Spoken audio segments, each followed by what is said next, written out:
Stroke जाड़े के दिनों में जनरली देखा जाता है कि इनका इंसिडेंस बढ़ जाता है, पेशेंट्स ज़्यादातर आते हैं और उसमें उसका एक खास कारण होता है ब्लड प्रेशर का बढ़ना। जाड़े के दिनों में आम लोगों में सभी लोगों में थोड़ा बहुत बॉडी एडजस्टमेंट के हिसाब से नेचर के थोड़ा बहुत ब्लड प्रेशर बढ़ता है और ख़ास करके उन लोगों को ज़्यादा सावधान रहने की ज़रूरत है जिनका ब्लड जो ऑलरेडी हाइपरटेंशन के शिकार हैं और जो उनके लिए दवाइयाँ सेवन करते हैं।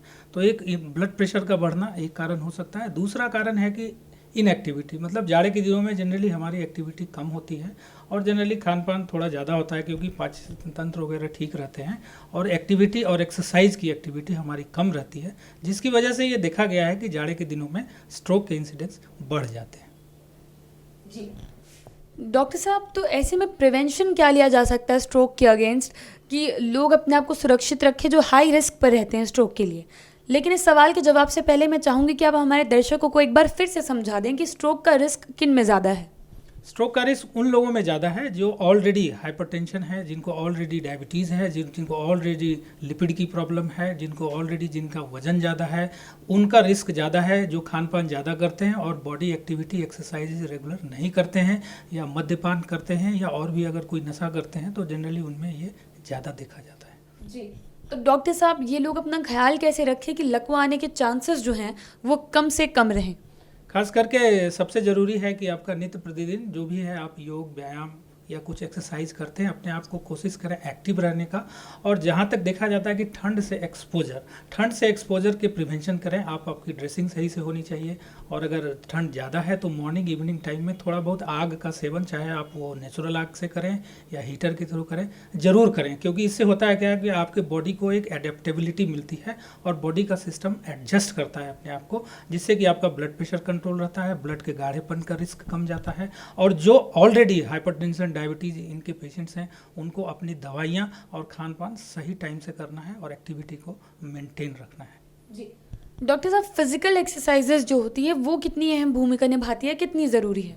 फिजिकल एक्टिविटी बहुत ही ज़रूरी है ना, ये केवल स्ट्रोक पॉइंट्स ऑफ व्यू से नहीं, ओवरऑल आप अगर हेल्थ की बात करें तो रेगुलर एक्सरसाइज करना बहुत ही ज़रूरी है, जिससे ना केवल आपका शरीर फिट रहता है, आपके हर एक अंग में ब्लड सर्कुलेशन मेंटेन रहता है, साथ साथ और भी बहुत सारी चीज़ें हैं जैसे ब्लड का सर्कुलेशन, ब्लड का नॉर्मल बहाव हर एक एरिया में जो कि इसको मेंटेन करता है। और इसके साथ साथ इससे गुड रिलैक्सेशन मीडिया, अगर आप एक्सरसाइज करते हैं तो आपका बॉडी पूरा रिलैक्स होता है, इससे माइंड बॉडी दोनों रिलैक्स होता है, जिससे कि आपका ब्लड प्रेशर भी नियंत्रण में रहता है। जी डॉक्टर साहब, लकवा के लक्षण कैसे पहचाने जा सकते हैं? क्या ये एज स्पेसिफिक हैं कि एक उम्र के लोगों को ही होते हैं या फिर अलग अलग एज ग्रुप्स में देखा जाता है?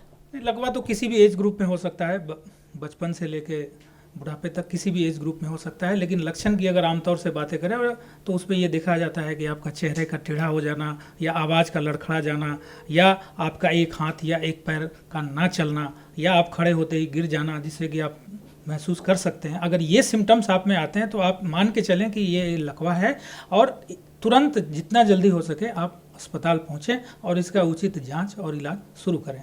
जी डॉक्टर साहब, ये तो एकदम ऐसे लक्षण आपने हमें बताए जो कि देखते ही आदमी समझ जाएगा कि लकवा है, लेकिन कुछ ऐसे लक्षण भी होते हैं जो नज़रअंदाज कर दिए जाते हैं अक्सर। आप वैसे कुछ लक्षण बताएं। ऐसा होता है, बहुत सारे केसेस जो जनरली थोड़े एजेड में लोगों में देखा जाता है। उनका कंप्लेन ये होता है कि हम आए, अचानक से उठे और हमें लगा जैसे चक्कर सा आया, हम कुछ देर के लिए बेहोश हुए, कुछ सेकंड 2-3 सेकंड के लिए, फिर हम अपना काम करने। ये हो सकता है, इसे बोलते हैं ट्रांजिएंट इस्कीमिक अटैक, वो एक कारण हो सकता है।